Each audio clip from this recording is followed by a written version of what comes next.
Il y a des gens aussi en Suisse, en Belgique, en Allemagne, en Italie.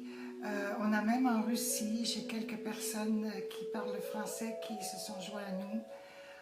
Il y a aussi dans les Philippines et sur quelques îles un peu répandues, l'île de la Réunion, les îles des Caraïbes, il y en a beaucoup aussi, du Mexique. J'ai d'anciens amis que j'ai retrouvés. Et là, j'ai aussi des amis qui sont au Pérou, qui ont été des élèves à l'époque où je faisais beaucoup de désert dans le Sahara, en Tunisie, et qui maintenant se sont installés au Pérou. Alors à vous tous, mes frères, mes sœurs de cœur, c'est un rendez-vous qui me fait vraiment plaisir à tous les mois d'être là. Nous sommes ensemble parce que nous croyons à une seule chose, c'est que nous croyons que nous pouvons instaurer la paix. On ne sait pas toujours comment. On n'a pas toujours appris comment non plus. Être en paix avec soi-même et les autres. Mais l'important, c'est de souhaiter, c'est de rêver de devenir de bons êtres humains et de faire de notre mieux pour que y ait de l'harmonie. L'harmonie, ça ne veut pas dire la perfection dans tout, mais qu'il y ait de l'équilibre. Hein? Donc, pour ceux qui ne me connaissent pas, je suis Louma, je suis femme de médecine de la nation Algonquine, de la nation, Antaya, de la famille Algonquine du Québec. Nous sommes une jeune, et en même temps, nous sommes une jeune et une vieille nation, parce qu'on a déjà été très, très actifs. La dissémination a fait que nous nous retrouvons, plusieurs métis maintenant. Je fais appel à ma nation en ce moment. J'espère qu'on va pouvoir se regrouper et faire de belles choses ensemble. Alors, passons maintenant à cette méditation. Je ne sais pas si vous avez pris le temps de lire la méditation que je vous ai écrite, que j'ai canalisée ce mois-ci. C'est bien si vous pouvez le faire avant, parce que vous êtes déjà imprégné de cette énergie qui arrive et qui est par la suite rédigée dans mon langage, dans notre langage. Et ce mois-ci, c'est la lune de la protection. Et la lune de la protection, c'est pas dans le sens que nous entendons la protection, c'est-à-dire contre les dangers extérieurs. Oui, cela concerne ça aussi, mais c'est surtout la protection de soi-même, qu'on se trouve protégé de nos propres démons, de ce qui est le plus agressant en nous, de ce qui vient chercher notre énergie. La lune de la protection, on l'appelle la lune rose, parce que le rose, c'est la couleur de l'amour. C'est le rayonnement de l'amour. Et dans ce rayonnement de l'amour, on y retrouve beaucoup de douceur et de paix. J'ai eu vraiment énormément de plaisir à vous rédiger et à vous préparer cette pleine lune. Parce que pour moi, je crois que 2017 est une année, qui fait des grands pas, mais des pas dans le saut quantique, c'est-à-dire que notre esprit est capable de voir, d'entrer dans une immensité qui peut-être auparavant était beaucoup plus restreint par nos peurs, nos résistances, par notre entourage. Mais aujourd'hui, les gens souhaitent une évolution. Ils la souhaitent de tout cœur. Hier, pendant que je canalisais la méditation planétaire, j'avais des espèces de spasmes dans le cœur. Et je me suis arrêtée pour me poser la question si j'étais fatiguée ou si c'était qu'est-ce qui se passait avec mon corps physique. Et puis je me suis rendu compte que mon corps physique, il allait très bien. Mais que c'était des spasmes électromagnétiques qui percutaient mon enveloppe et qui la traversaient. Alors j'ai demandé à recevoir qu'est-ce qui se passait. Et on m'a tout de suite ramené à cet énorme changement que peu de gens sont au courant. Vous allez me dire, oui, on connaît les choses qui se passent sur la Terre, ça bouge de partout, les températures sont changées, les politiques sont sans dessus-dessous, la finance est sans dessus-dessous, on ne sait plus où sont vraiment nos valeurs, on est toujours en mode survie, on a des problèmes à garder les deux pieds sur terre, quoique on est enchaîné dans une espèce de routine qui nous oblige à travailler d'une façon exhaustive pour être capable de maintenir le train de vie que nous avons adopté. Oui, sans doute, sans doute. Sauf que ce qui se passe en ce moment, j'ai envie de vous dire que le cerveau n'a pas de, en anglais, don't have any recognition, il n'y a pas de reconnaissance. Donc il faut faire appel à l'intelligence même qui est en nous, cette grande intelligence qui gère tout le côté physique, tout le côté matériel, qui est cette conscience qui vibre à l'intérieur de nous, que nous sommes d'ailleurs. Et ça se demande d'oublier notre personnalité, d'oublier le corps dans lequel nous vivons et d'entrer en soi pour réaliser que, effectivement, il y a quelque chose d'inexplicable. On va l'expliquer dans 40-50 ans peut-être. Mais pour les initiés d'étape d'émeraude, par exemple, pour les gens qui sont sur un chemin de vérité depuis de nombreuses années, vous êtes plusieurs à vous joindre à cette méditation ou cette réflexion, si vous voulez, qu'on fait ensemble. Vous savez que nous traversons, j'ai envie de dire, une espèce de grand corridor qui va aboutir évidemment à dans un espace beaucoup plus grand. Mais pour l'instant, ça demande à tout le monde de passer, d'aller dans ce passage, ce qui réduit énormément notre champ d'action. Et moins on a d'espace, plus on est obligé d'entrer à l'intérieur de soi pour régler nos problèmes. Parce que lorsqu'on est tous entassés les uns sur les autres, ce qui arrive, c'est qu'on ne peut pas supporter. On a de la difficulté à vivre avec les autres. Et c'est peut-être ça que vous vivez peut-être dans votre milieu de travail, dans votre famille. Et c'est un peu l'aboutissement de notre évolution humaine, c'est-à-dire que nous sommes sur le point de fusionner consciemment. Nous le sommes déjà, mais il y a un niveau de conscience qui n'est pas encore au courant de cela.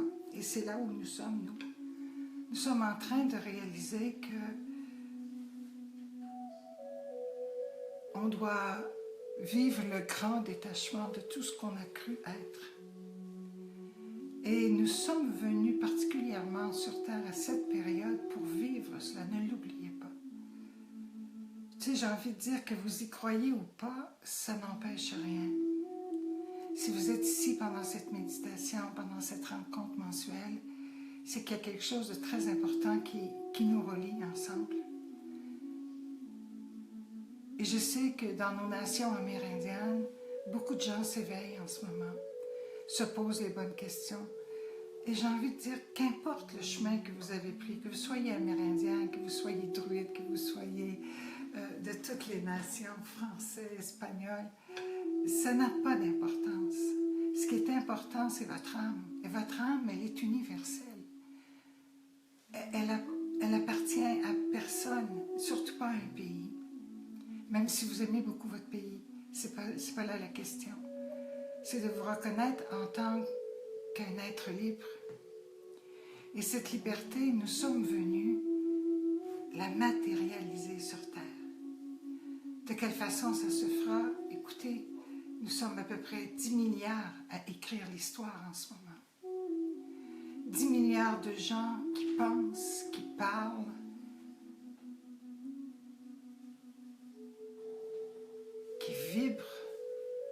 les émotions. Et toute cette musique extraordinaire crée le monde dans lequel nous sommes. Et je n'oublie pas nos amis, nos frères et sœurs, pardon, les animaux. Je n'oublie personne dans tout ça.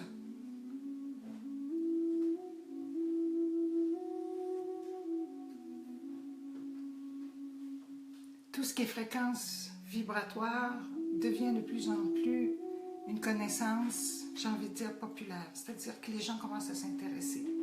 Ça fait longtemps qu'on en parle, mais de là à le comprendre d'une façon précise, ça prend... C'est mon chien. Bobo. De là à le comprendre d'une façon précise, ça prend de la maturation, ça prend de l'observation. Ça prend aussi de l'observation à un point tel où on peut s'entendre penser. Puis qu'on peut réaliser, comprendre et accepter que qu'est-ce qu'on pense, c'est du son, c'est de la vibration. Et que c'est à partir du son et de la vibration de tout ce qui est, que tout est manifesté. Je sais que vous le savez, mais le savoir, ça ne sert à rien si on ne vit pas l'expérience de ce savoir. Si la connaissance n'est pas expérimentée, ça demeure des mots. Ça demeure,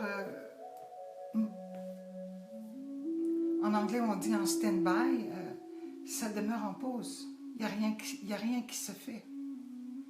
À partir de l'instant où vous réalisez que vous êtes très important dans cette vie, pas une importance orgueilleuse, mais une importance au niveau de la responsabilité de ce que vous émettez en tant qu'être humain,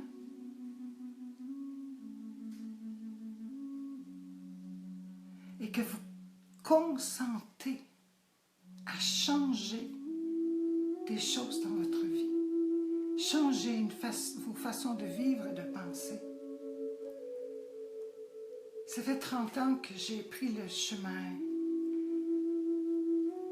de l'éveil, consciemment, que j'ai demandé à tous les jours de devenir une meilleure personne, par exemple, d'essayer de comprendre ma cacophonie intérieure, de pouvoir aider les autres du mieux que je pouvais. Et souvent, ce ne sont pas les mots qui ont aidé les gens, c'est-à-dire ce n'est pas le savoir, mais plutôt la vibration, le son de l'amour et de la compassion qui ont amené les gens beaucoup plus loin dans leur libération. Alors, toute cette période de temps dans laquelle j'essaie de tout mon cœur de faire comprendre aux gens, taisez-vous, arrêtez de parler de spiritualité. Commencez à le pratiquer. Commencez à devenir un être à une seule langue. Parce que, imaginez-vous, vous pensez des choses belles et vous dites de mauvaises choses. Vous avez de belles émotions quand vous êtes avec vous-même à un endroit dans votre cœur. Et puis il y a quelqu'un qui passe, qui vous choque, et là vous entrez dans une humeur très malsaine. Ça, c'est deux langues. Dans le chemin rouge, on apprend à marcher notre chemin avec une langue. Parce que la langue, c'est ça qui fait le son extérieur. Mais il y a aussi la langue intérieure, qui est la glande pituitaire. Si vous la regardez comme faux, c'est une langue. C'est ce qui vibre à travers tous les temps.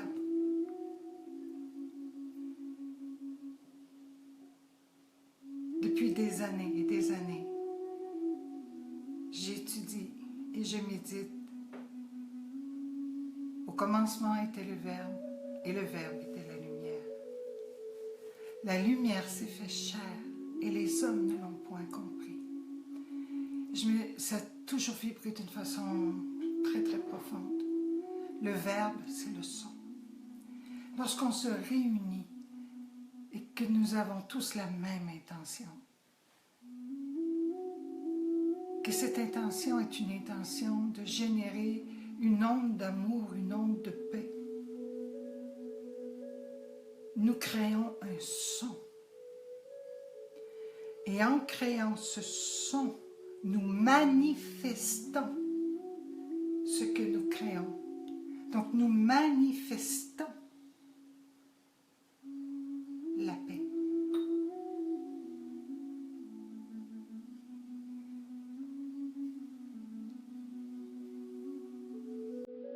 Quand on prend conscience de ça, on se tourne souvent la langue cette fois dans notre bouche avant de parler.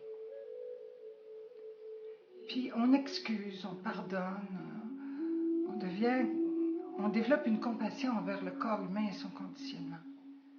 L'héritage et tout ça, l'hérédité, c'est pas des excuses, je vous le dis tout de suite. C'est pas parce que mon père chialait tout le temps que je dois chialer toute ma vie. Hein? C'est pas parce que ma mère avait une attitude négative quelconque que je dois avoir cette même attitude, même si j'ai des tendances.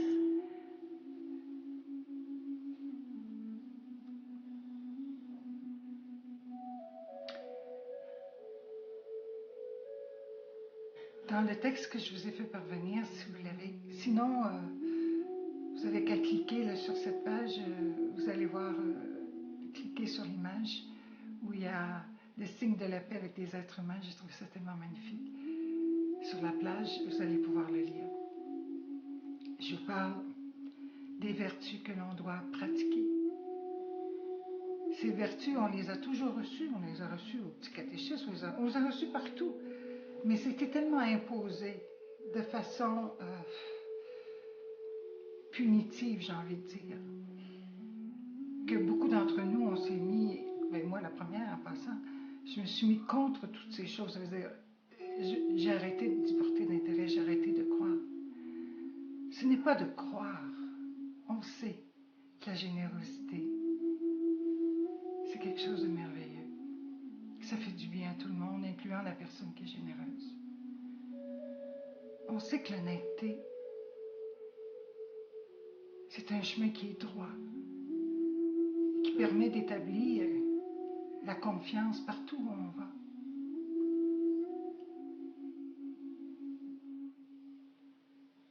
Et toutes ces vertus qui viennent, il y en a 7, nous protègent. Et c'est ça qui est le but aujourd'hui, peut-être, de ce que j'avais envie de parler avec vous, de discuter avec vous, même si on a l'impression que c'est un monologue. J'ai l'impression de vous entendre aussi dans mon cœur, dans ma tête.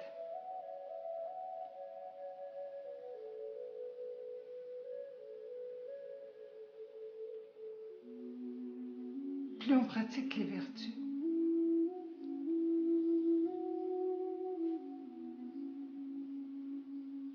plus on devient ces vertus. Et ces vertus ont une fréquence vibratoire, c'est un son qui manifeste autour de nous un bouclier d'amour. Ça ne veut pas dire qu'on devient parfait, mais c'est un bouclier, donc il y a cette protection. Et lorsque il y a une autre forme d'énergie qui tente de happer notre attention, de grapper notre attention, de nous amener vers la colère, par exemple. Si vous avez des tendances à faire souvent des colères, vous impatientez, les autres sont jamais assez bons, sont jamais assez forts, il vous arrive toujours des inconvénients, qu'importe comment vous vivez votre colère.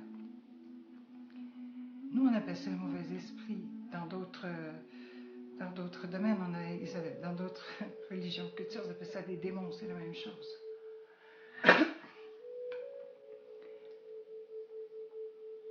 Mais plus vous pratiquez les vertus, moins ces démons ont du pouvoir sur vous. Moins ils peuvent aller entrer profondément. J'ai vécu pendant de très nombreuses années avec une personne qui était tout le temps enragée. Et cette personne, j'ai jamais compris comment elle pouvait vivre ainsi. Jusqu'à temps où j'ai compris qu'elle était possédée de ce démon, de ce mauvais esprit. Il y en a 7, les 7 plus importants. Et aujourd'hui, on parle beaucoup de luxure.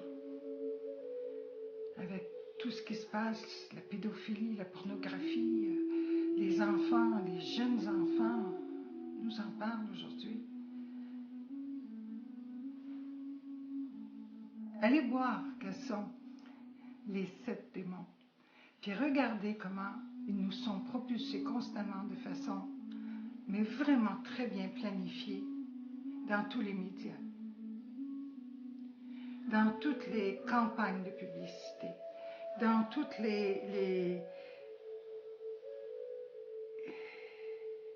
dans tous les conditionnements. Les femmes aujourd'hui doivent être absolument sexy. Ça veut dire qu'on doit voir tout. Et les hommes, c'est pareil maintenant. Puis là, on a appris que c'était beau, que c'était ça, d'être beau. Mais ce que ça provoque après ça, on ne porte pas attention. Et c'est vrai qu'un corps humain, c'est très beau. Mais entre la beauté et la luxure, pour vous parler de ça, c'est ma façon de voir. Je crois que le respect pour les femmes, pour les hommes, parce qu'aujourd'hui, c'est partout comme ça, le respect de soi, c'est la plus grande des protections. Et nos ancêtres amérindiens nous disaient. Quand j'étais plus jeune, vous savez, j'étais comme tout le monde. Je suis encore comme tout le monde. Mais je voulais être très belle, très attirante, très sexy. Et plus je l'étais, plus j'étais malheureuse. Et oui, parce que j'attirais à moi des hommes qui recevaient des messages contraires à ce que mon cœur voulait. Et pourtant, mon apparence leur donnait la permission de me traiter ou de me solliciter comme il l'était. Donc, voyez-vous, ça fait toute une différence. La lune de la protection, c'est à tous les sens. Apprendre à s'aimer soi-même, apprendre à se protéger. C'est de mener un combat intérieur de tous ces mauvais esprits qui vivent aujourd'hui dans nos sociétés à l'intérieur de nous. Jadis, ce n'était pas le cas. Jadis, on vivait d'une autre façon. Mais nous sommes en 2017 et nous arrivons à l'apogée de l'évolution humaine. C'est-à-dire que nous avons vécu à peu près tout ce qu'il y a à vivre. L'ère de l'industrialisation est terminée, l'ère de la technologie, on est en plein dedans. Et après ça, c'est l'ère spirituelle. Donc, pour être capable d'évoluer tous ensemble et de vivre dans la paix, qu'on cesse de voir les horreurs qui se sont passées ces derniers jours, que pour mentionner que cela. J'écris rarement sur les événements de guerre et tout ça parce qu'il y en a beaucoup. Mais là, je n'ai pas pu m'empêcher de parler de cette attaque chimique sur la Syrie. C'est une agonie terrible que ces gens ont vécue. Et je leur demande pardon. Pardon pour toutes les pensées négatives que j'aurais pu avoir, les mauvaises paroles ou les humeurs, qui ont contribué à alimenter ce gros mauvais esprit qui est là, qui se nourrit de tout ce que nous créons de négatif, de méchant. Il y a des gens qui étaient beaucoup plus tolérants il y a quelques années, puis je ne vais pas mentionner de nom encore, mais j'ai entendu aujourd'hui encore, j'en peux plus, qu'ils mettent une bombe atomique sur ces gens, on n'en entendra plus parler. Je n'ai rien dit, mon cœur a pleuré. Alors, nous sommes rendus à un point que si nous ne faisons pas et redoublons pas d'efforts pour prier sincèrement, pour reconnaître qu'on est responsable de tout ça, pas coupable, mais responsable, qu'on a notre part de responsabilité, Puis aussi, d'admettre que ce n'est pas parce qu'on fait des efforts et qu'on n'a pas des résultats extraordinaires maintenant qu'il faut baisser les bras. Je ne tiens pas nécessairement à guider cette méditation. Il y a beaucoup de gens qui se sont mis à faire des méditations planétaires et je les félicite, c'est extraordinaire. Faites-en, faites-en. Ramenez les gens autour de la paix, ramenez les gens autour de la paix. On a besoin, plus on en aura, plus ces démons vont mourir de notre indifférence. Plus on trouvera des solutions pour vivre en paix les uns les autres. Plus les grands intérêts nationaux et internationaux qui n'en ont rien à foutre des humains, parce qu'ils ne pensent qu'au profit, qu'au pouvoir, vont voir leur caisse vide parce qu'on ne sera plus là pour les nourrir. Je sais que vous m'entendez.